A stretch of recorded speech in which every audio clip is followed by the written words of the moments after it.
Mwiriwe mwese abakomeje gukurikirana ibiganiro byacu kuri cano uruziga rw'uburinzi rwose, twongere tubashimire. Ndibigirimana Theoneste rwose turabashimiye uburyo mukomeza kugendana natwe, abaduha update zitandukanye, muduha amakuru, mutubwira uko bimeze. Turi mu gice cya kabiri cy'ibiganiro birebana n'ivugabutumwa. Ahangaha rero nakomeje kubivuga, hari amagambo mukomeza mwumva amashyashya, musanga mumenyereye abandi bavuga butumwa uko bavuga.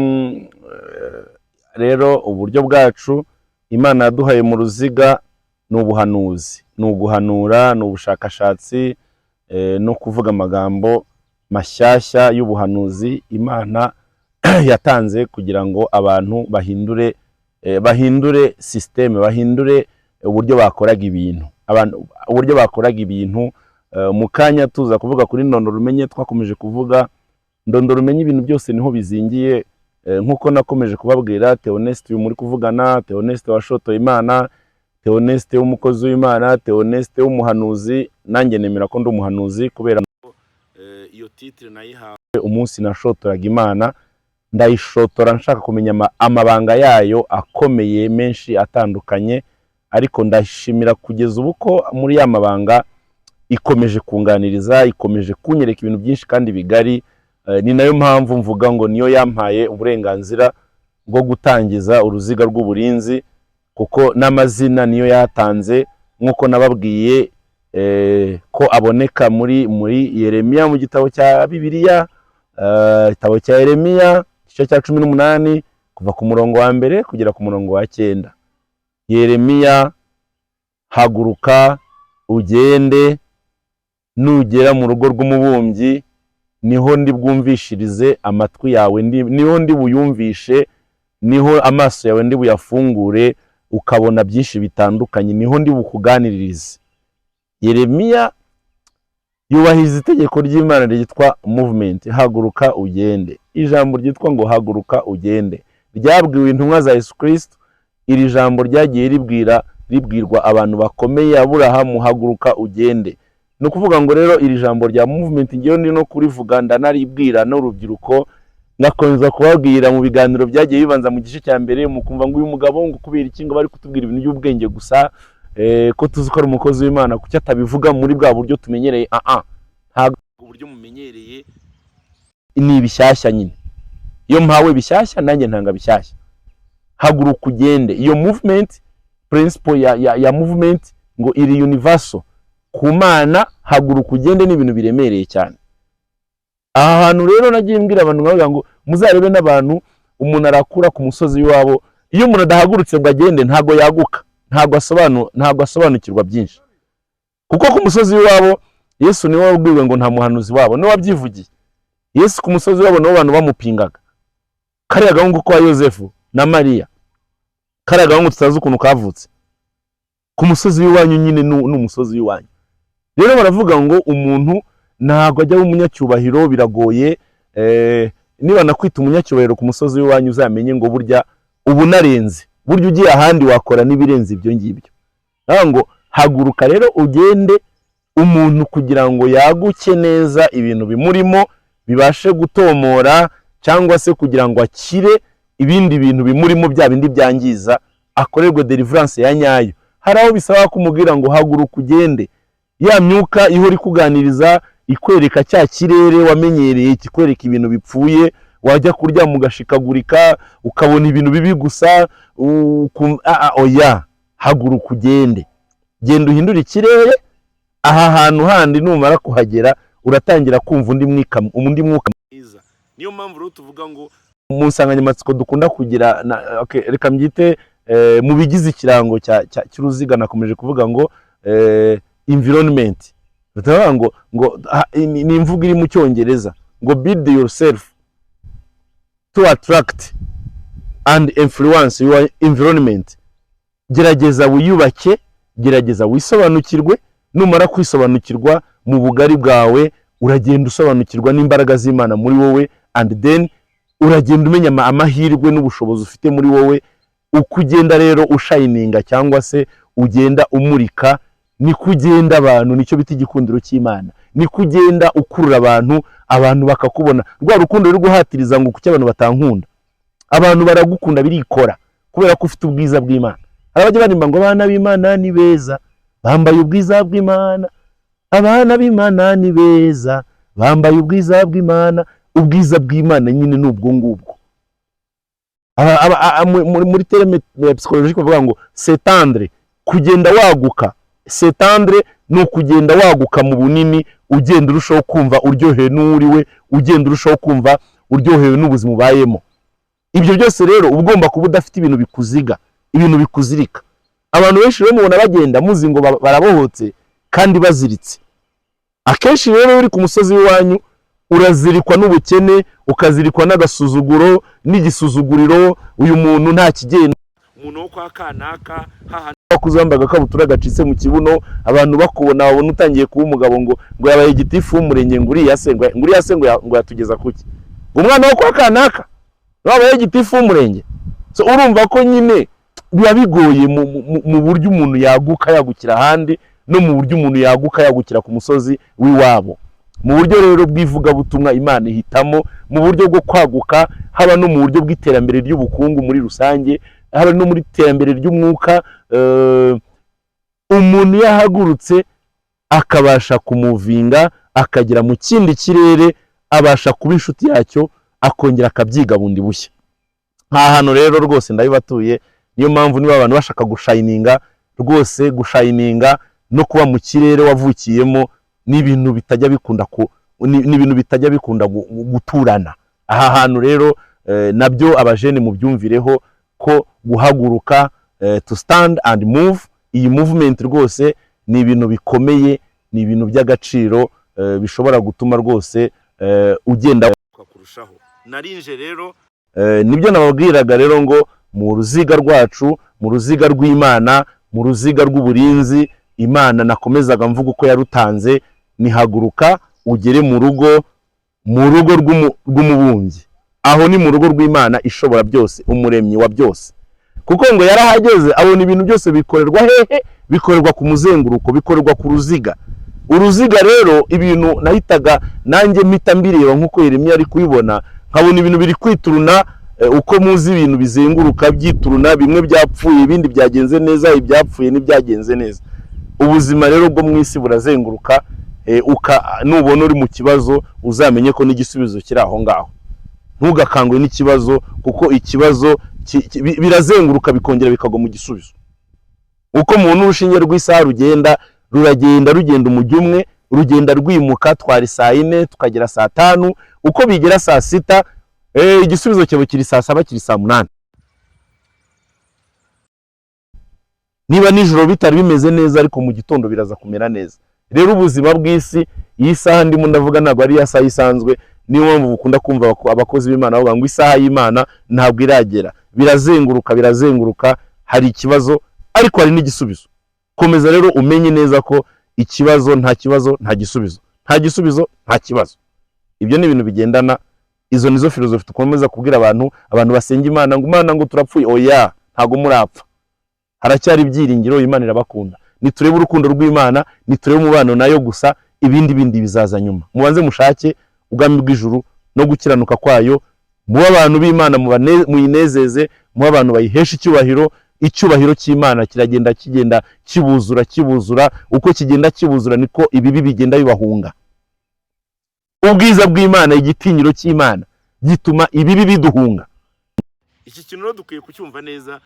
Abantu bakumva ko aho bakwiye gushora imbaraga ni ugusobanukirwa n'ubudahangarwa Imana yadushyizemo, ni ugusobanukirwa n'Imana muri twebwe mu bugari bwayo, Imana muri jyewe, Imana muri Paul, Imana muri John, Imana muri kanaka.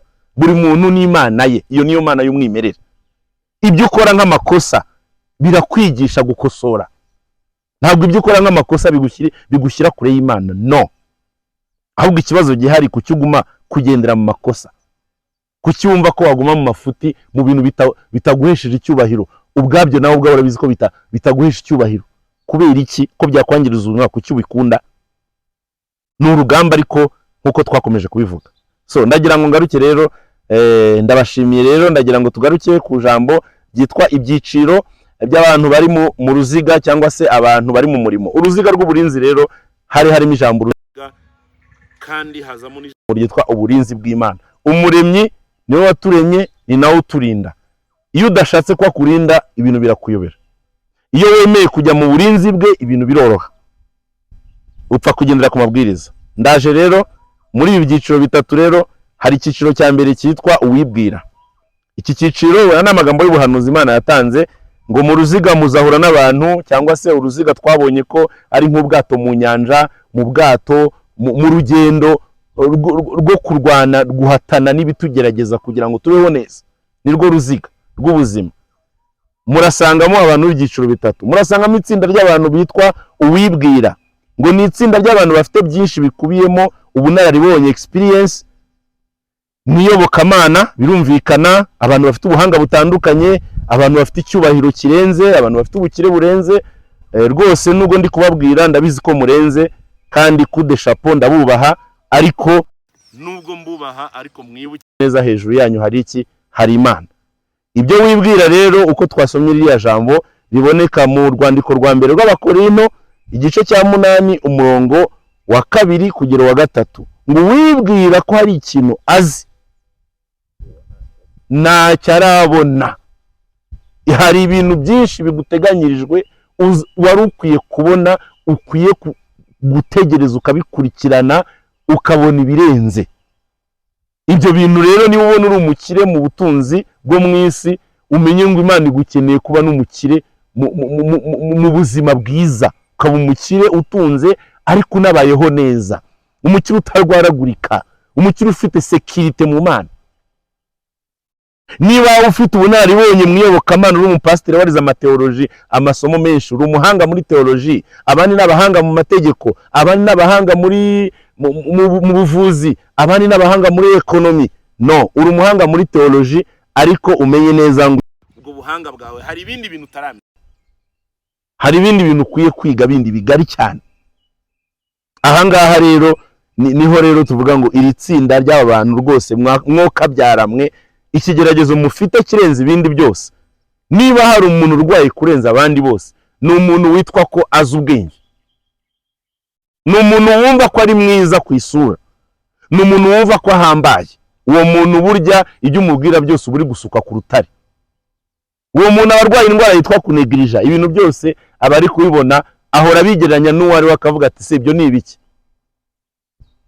Araparika imodoka ihambaye, abantu bakavuga ngo uyu nguyu ni wewe, yarangiza akavuga koko ni ngenge. Ariko umunsi cya kirwara kidasobanutse cyateye mu muryango, wa muntu akarara amaguru yashyize mu ibasa adasinziriye, wa muntu akarara agayagurika, rwose uwo muntu nibwo uzavuga ngo burya mu ijuru hari iki? Hari Imana. Imana yo mu ijuru mwokabyaranywe bakozi b'Imana, nimuze mutabare, ibintu byakomeye. Ejo narimo ndi kubagana ngo n'umujenerali mu gisirikare cy'Abaroma, yari umuntu ukomeye, ariko igihe cyarageze nawe araza atakambira Yesu, aramubwira ngo Yesu ntabara, cyangwa se atakambira Imana. Nagira ngo rero aka kantu tukumve neza, aba bantu ni batwebwe, abatwebwe twita abahanga. Ni mwumva icyiciro ntabwo ari icyiciro cy'abanyantege nke. Iki cyiciro cy'abibwira ni icyiciro cy'abantu bazi byinshi, bafite byinshi, ari ibigaragarira amaso, ari ubukire, ari ubwenge, ari iki. Aba bantu baragoye kumva, aba bantu bazi ko bageze iyo bajya kandi ntaho baragera. Icyiciro cya kabiri, ubwo aba bantu rwose ndumva biyumva neza, nanjye abo bantu ndamutse mbarimo rwose byaba biteye ubwoba. Kubigaragara nanjye ndi umuntu, birumvikana. Ushobora kugira ngo Theo n'umuhanga, ariko ngo n'uwibwira ko ahagaze yirinde atagwa. Abibwira ko Imana bagezeyo, ariko n'ubundi ibikomeza kubereka ibintu byinshi byinshi byinshi byinshi byinshi bihambaye. Iyo rero wemeye kuciriritse, iyo wemeye ko uri umuntu muto imbere y'Imana, Imana nayo irakwagura. Nagira ngo rero aba bantu rero nabavuyeho, tugere ku cyiciro cy'abantu bitwa ngo abantu bitwa ubwirwa. Iri tsinda niryo nifuza kujyamo, nawe ndari gutuye. Ni itsinda ry'abantu bizerera mu bwiru, abizerera mu bwiru, ubushake n'ubuhanga by'Imana ishobora byose. Abantu bizerera mu bwiru, ubwiru n'amabanga akomeye. Abantu bizerera mu bushake bw'Imana, abantu bizerera mu buhanga bw'Imana, abantu biyemeje kwicara hasi, biyemeje kwicara hasi bakajya baganira n'Imana. Bajya hasi buri munsi babwira Imana ngo ndashaka kuza mu buzima bwanjye, ndashaka kuza mu buzima bw'umuryango wanjye, ndashaka kuza mu kazi kanye muri business yanjye, ndashaka kuza mu ivugabutumwa mu itorero ryanjye, niba uri bishop cyangwa uri apotre, ndashaka kuza niba uri umushumba, ndashaka kuza kumfasha muri uyu murimo, niba uri umuyobozi, uri umusirikare, ndashaka kuza kumfasha muri aka kazi kanjye kagoranye. Aba bantu ni abantu babwirwa, ni abantu bahora bitwararika. Hari ikindi cyiciro cy'abantu bitwa tereriyo. Abantu bitwa tereriyo, reka mbavuge, reka nitize ijambo mbisegureho, nabo twita abavantiriye. Abavantiriye ni abantu bari aho ngaho, ibintu byose mafu ni nyine nibyo byabaye, nariye nahaze se fini. Niwishimire ibyiza byawe, niwishimire ubujene bwawe, niwishimire amafaranga yawe, niwishimire ubwiza bwawe wa mukobwa we n'uburanga, niwishimire reputation yawe, ariko umenye neza ko hari umunsi w'urubanza. Aba bantu batereriyo nibo babandi za mbuto twavugaga turi gusoma muri cya gitabo cya Luka, niba mubyibuka neza. Abantu nibo twise ngo ni abantu imbuto zaguye hehe, muri Luka 8 umurongo wa mbere kugera wa 15. N'abantu rero imbuto zigwiriye mu nzira rwose nibatereriyo, ntago nibyo nyine babyumvise ni ijambo ry'Imana, ariko nta masegonda ntago bimara umwanya. Niba ntacyo bimbwiye, byavuzwe byatambutse, message yatambutse, ariko nta kintu bibabwiye. Mwibuke ko dutangira iki gice cya kabiri cyangwa se ibiganiro byo mu cyiciro cya kabiri, hari ijambo umwuka w'Imana twatangiriyeho yambwiye rizayobora ibiganiro byacu. Ni muri Luka 18, muri Luka 8 umurongo wa 4 kugera wa 15. Buri munsi Imana ikubibamo imbuto ariko ntubimenye. Buri munsi Imana itera urubuto muri wowe, ishyira akantu ka input, mu cyongereza bakita input, akantu gashyashya igakubita mu buzima bwawe kugira ngo waguke, ariko ntubimenye. Muzabirebe abantu bakira abajene Paul urabyumva cyane, hari cyo bita opportunité. Abantu hari cyo bita link na opportunité. Hari igihe Imana ikulinkinga n'inshuti izakugirira umumaro. Ako ni akantu iteye muri wowe, ikaguteramo akantu ikaguza n'inshuti y'umumaro. Ibizi neza ko igihe bizakomera, hari igihe bizakomera ya nshuti ikakugoboka.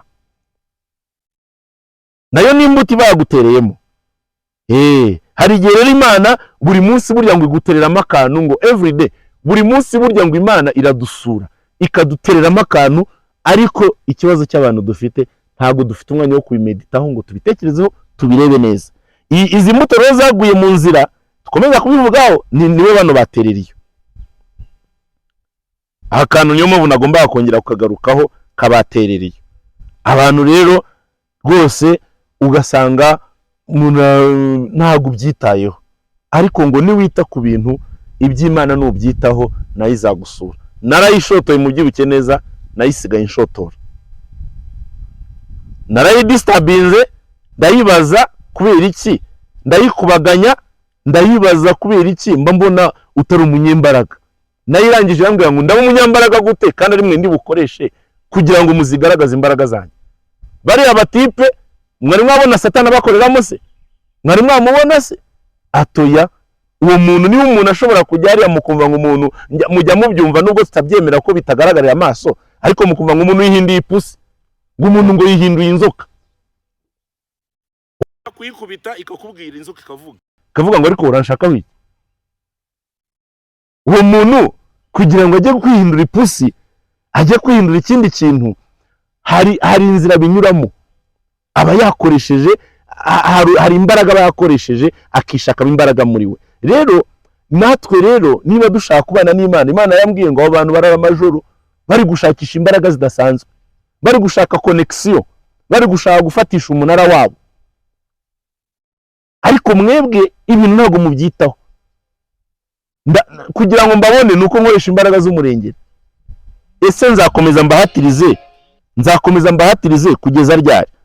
Aha hantu rero kirumvikana icyo kintu turimo turavuga. Murashaka ko mba umunyembaraga, urashaka kuba umunyembaraga, ariko ntago bikunda.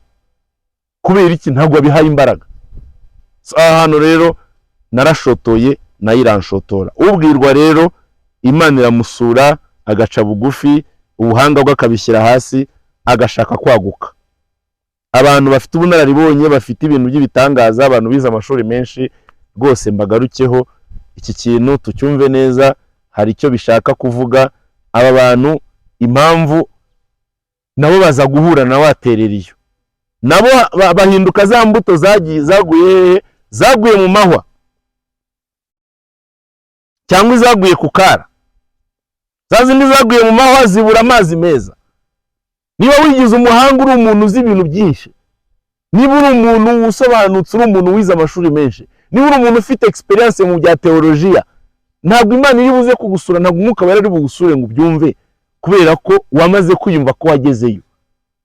Icyo gihe rero ngo ni babandi rero ngo bageragereshwa n'iby'isi, bageragereshwa n'icyubahiro, bageragereshwa n'iki, bakibagirwa icy'agaciro Imana yabibye mu buzima bwabo. Imana ikagusura uyu munsi ntubibone, wanagerageza kubibona ariko ntubyiteho, ukabiha akanya gato.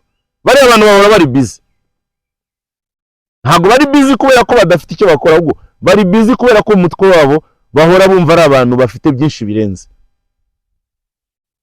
Rero murumva, imbere y'Imana kumva ko ufite byinshi birenze nabyo bihinduka iki? Bihinduka icyaha, bihinduka ikosa, biraguhombya, bigatuma utarushaho kwaguka. Niyo mpamvu mwumvise ngo umutunzi, wa mutunzi wari ufite byinshi, ntabwo yari umunyabyaha, yari umuntu rwose ugwa neza, yari umuntu w'inyangamugayo, yari umuntu rwose witwararika abantu banakunda. Ariko arangije ageze imbere ya Yesu Kristo, Yesu Kristo ikintu yamubonyeho, yabonye ko umuntu nawe yiyaminiya, nawe yiyumva, aramubwira ati nyamara hari ikintu ubura. Igihe njya mbona umwanya wawe wose uwumara wikurikiriye, wibereye muri business zawe, urabura kimwe, ibyo bintu biveho nurangiza unkurikire. Arangije aravuga atarararara, ubutunzi bwanjye izina ryanjye nubatse mu bantu, nindangiza ngewe mbe nshakarafu nka ziriya zakurikiye Yesu? No, ntabwo bishoboka. Ko ibwo kondisiyo yaramunaniye. Rero abantu yibwiraga ko amategeko yose yabubahirije, kuko uwo muntu baramubwiye ngo ntugasambane, sinsambana. Baramubwiye ngo ntukagire izindi mana mu maso yanjye, toya, ati ngewe ntabwo Imana ndayubaha. Baramubwira bati ntukararikire umugore w'abandi, tereka, ntabwo ibyo ngibyo bindeba. Baramubwira ati buke kwezi ati nabyo ndayubahiriza. Ati baramubwira ati ntugashirike, ati ibyo nabyo ndabikora. Umva, uwo muntu yari nta makemwa kubigaragarira amaso. Niyo mpamvu twatangiye tuvuga ngo uko abandi bakubona, uko wigaragariza abantu, ariko ntabwo ariko Imana ikora iki, ntabwo ariko Imana ikubona, nta nuko ariko Imana ikwifuza. Nagira ngo rero muri ndondoro umenye, aba bantu rero bagiye gufata umwanya wabo kugira ngo bashakishe kwaguka kw'Imana. Ahari akajambo ngiye gusorezaho rwose mu mbabarire. Hari ikintu ngiye kubabwira cyitwa ngo ibinziga, ibimboshye. Hari indirimbo najyaga nkunda ngewe, narabwiye ngo amadini yose mbayo, kuko Imana turi kwigisha ni Imana y'umwimerere itagira idini. Hari korale yitwa Patmos yo mu Adventiste nkunda cyane. Hari indirimbo bigeze baririmba ngo ahari ejo ngo hazaba hari amaganya, ngo amaganya menshi, ngo n'ibitonyanga by'amarira, ngo ariko ngo data, ngo nta kintu kinzanye imbere yawe, ngo nzanywe no kuganira nawe. Ngo igihe umpaye data, nta kintu mfite nagusaba, nzanywe no kuganira nawe. Aka kantu rero ngo nujya imbere y'Imana, hari igihe ugera imbere y'Imana. Iyi ndirimbo rero yitwa nzanywe no kuganira nawe, rwose muzayumve. Abantu bashobora kugera kuri iyo ndirimbo, ariko abazayinsaba nzayibaha. Iyi ndirimbo narayumvise, ndayitega amatwi neza. Burya abahanzi baririmba indirimbo z'umwuka bafite ukuntu baba bari connecte n'Imana, babiririmba ukumva amajwi meza, ukumva biraryoshye gusa ariko utabashije kumva ubutumwa burimo. Aha ngaha ndimo ndumva aya magambo, nzanywe no kuganira nawe data gusa nta bibazo nzanye bimena amatwi. Yaranabivuze mu magambo ngo nta bibazo nzanye bimena amatwi, ngo ntabyo, ntago ngenje kukubwira kugusaba, ntago nje kukubwira ibyifuzo, oya, ahubwo ngewe nzanywe no kuganira nawe, ngo kubera ko nibutse ko wasubije amasengesho arenga miliyoni. Uyu muntu urumva ni umuntu ukuze, imyaka maze, njye maze imyaka 46, nawe niwibaza imyaka maze yose ku isi. Noneho Imana aho yagiye inyiyereka hari ibintu nashimiye n'ibyo ntashimiye. Rero iyo myaka yose maze ku isi, Imana yagiye indindira nkorera ibintu naba narashimiyemo n'ibikeye. Uyu rero aravuga ati ariko ni gute nkomeza kuzana ibibazo, nkaza kubwira Imana ibibazo, kandi Imana ahubwo ikeneye umuntu uza kuganira nayo mu bushuti, uza kwitega amatwi. Akenshi abantu bavuga ngo amatwi arimo inzara ntago yumva, kandi nibyo koko ni mu buryo bw'ubwenge. N'umutima wuzuye amaganya ntago ushobora gutega amatwi. Mu buryo bwiza bwo gusenga rero abantu bagirwa inama yo kugabanya ibintu byo gusabiriza, byo kuza ngo mwampaye. Nekereza jewe niyo wangera imbere tutaravugana amagambo abiri ngo none se ngo muyobo ngo wampaye, baguha iki? Ese ibyo bintu gusaba nibyo bintu ukeneye koko? Nyene wampaye baguhe iki? Iri jambo ryitwa mwampaye, abantu rwose menyereye gusenga Imana muyisaba, muzanywe n'ibyifuzo, muzanywe ni oya, icyifuzo nyamukuru ni kimwe, Imana ikeneye ko muba bashuti, ikeneye ko muganira nta rusaku. Hari umukecuru dusengana, niwe rwose yarasanga ari umunyamasengesho, ari umunyamwuka, abamubonye mu cyiciro cya mbere witwa Philomene Nyiransengiyumva, niwe wakomeje kuvuga. Naramubwiye nti we nujya gusenga uzagerageza ubundi buryo bwo kujya imbere y'Imana, ukagenda ukabwira ati data rero ndaje nje kwiryamira imbere yawe, nje kwiganirira tu, uze wiryamira aho ngaho ubwira uti nje kureba uko umeze, nje kugira ngo umbwire ukuri kumbona, nje kugira ngo umbwire icyo gukora, ndaje nyine nje kugutega amatwi, nta kindi kinzanye. Noneho nta n'ibyifuzo nzanye, nta n'icyo nza kuvuga. Wowe banza umbwire, nje kugutega amatwi, nta kindi kintu kinzanye, ntago nje gusaba. Hano turi ku Mashyuza, aho abantu benshi baza baje gutura imitwaro yabo. Hari ahantu banyeretse hepfo hari abasengera, ahantu ngo abantu bagerageza gufashirizwa. Yego ntago mbyanze, ariko nyine ubuje gusaba kuzana ibyifuzo. Rero umuntu ushonje aba afite risk yo kuba yahanurirwa ibinyoma bigakunda. Umuntu ushonje yo mubwiye ngo urarya, aravuga ngo amena. Amuntu gamatwi neza, umuntu ushonje yumubwiye ngo urarya, ahita avuga ngo amena. Ukamubwira ati ngaho tanga n'amaturo, agatanga amaturo rwose yishimye kubera ko arashonje kandi umubwiye ko ari burye. Ariko Imana ikeneye ibirenze ikeneye rero. Ntabwo ikeneye ibyo wowe uri murarebesha amaso, iragukeneye, ikeneye wowe. Niyo mpamvu uyu yavuze ngo ngiye kugira ngo ngutege amatwi neza, ndabanza inzara yanjye nyirengagize ko ndabizi neza ko kuba warandemye ugomba no kuba warandemeye n'ibyo kurya. Imana ikeneye abantu badatwarwa n'inda, badashyize amaso yabo y'umutima ku nda. Imana ikeneye abantu badatwawe n'icyubahiro, batari busy ku cyubahiro, badashishikariye icyubahiro. Nacyo ni ngombwa kirakenewe, ariko wigishishikarira, kuko n'ubundi nubwo waba umunyacyubahiro udafite ubuzima bwiza byamara iki? Akazi wakajyaho gute udafite ubuzima bwiza, utabyutse umeze neza? Uzabyuke wumva umutwe uri kukurya, umeze nabi urembye, uzabyuke wumva mu nda hari kukurya, ubundi nurangiza umbwire ngo ndajya ku kazi gute? Uhita wirirwa mu gitanda. Wagerageza no gusenga ntabwo ubona connection. Kubera iki? Kubera ko ibyo ntabwo ari byo bintu bihambaye bihari. Ikintu gihambaye ni icyo ngicyo, ni ukuba hafi y'Imana, ni uguca bugufi imbere y'Imana, ukayibwira ati jewe nzanywe no kuganira nawe data, ndashaka umwuka mudu yoroshye ituje, shaka umwanya time, nurangiza ushaka ahantu heza hatuje. Niba ari no muri iri shyamba ugende wisasira agatenge, nurangiza upfe kuba wizeye ko nta nzoka iri bukurye, hameze neza, ubundi wisasira agatenge wiryamire, ubwira Imana ngo naje ahantu hatuje, iryo shyamba rwose witurize wiryamire usinzire, ujya kumva amabeho meza, ujya kumva umwuka w'Imana aragusuye akakubwira ngo mwana wanjye humura, amagambo y'ubuhanuzi akabaraje, hanyuma ukagenda kandi aba ari ijambo rya nyiri ijambo, ntabwo ari ijambo rivangiye, ntabwo wavangiwe n'inzara, kubera ko amatwi arimo inzara akenera kumva yego, ntabwo akenera kuyibwira ngo ejo.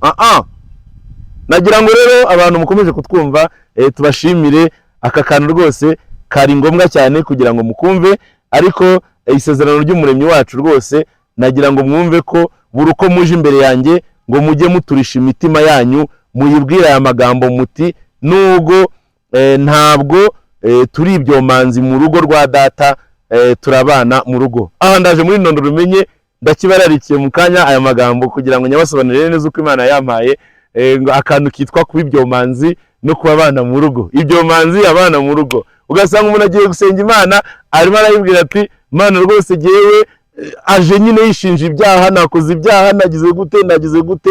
Ibyo bintu twabibayemo ariko ntabwo biduhindura.